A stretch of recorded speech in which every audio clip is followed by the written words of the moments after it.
RON 95 itu antara jenaka yang sering diperkatakan orang ramai sejak harga bahan api itu turun ke paras RM70 pada 1 Februari lalu.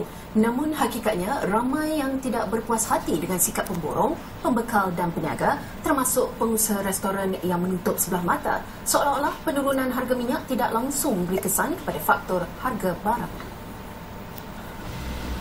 Semua tahu jika harga bahan api dinaikkan, harga barangan keperluan harian akan turut naik mendadak. Namun jika sebaiknya ia seolah-olah tidak memberi kesan kepada pengeluar, pemborong maupun penjual. Ia terbukti apabila harga makanan dan minuman di kedai-kedai maupun restoran masih tinggi. Dan sudah pasti alasan mereka adalah pembekal yang masih menjual pada harga yang sama. Syafdi kami membuat tinjauan di kedai mamak yang sinonim dengan teh tarik. Bagi pekan kecil seperti Kuala Pilah, keadaannya masih terkawal di mana harga teh tarik dijual pada harga RM40 dan sekeping roti canai berharga RM1. Sebab kita minum hari-hari, kita biasa minum kat sini, harga dia biasa. Tak ada harga naik, tak ada apa. Namun persoalannya, mengapa apabila harga minyak naik, harga teh tarik turun naik?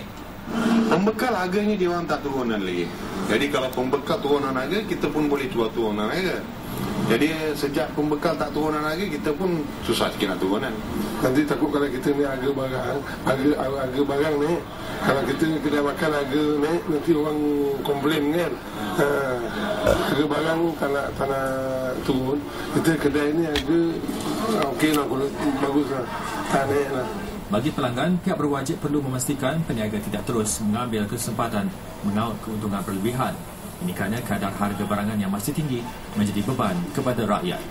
Minyak walaupun turun harga, tapi barang ni masih lagi dalam keadaan yang sama lah. Jadi apa kita harapkan kepada peniaga-peniaga ni, dengan adanya penurunan minyak ni, rakyat haraplah supaya diturunkan barang ni. Kerana dengan harganya yang tinggi barang ni menjadikan pertama sekali orang kampung lah, memang untuk nak berbelanja tu memang susah lah sikit.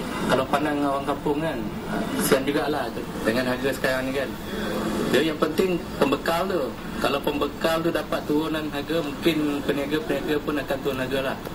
Kita tengok daripada pembekal lah.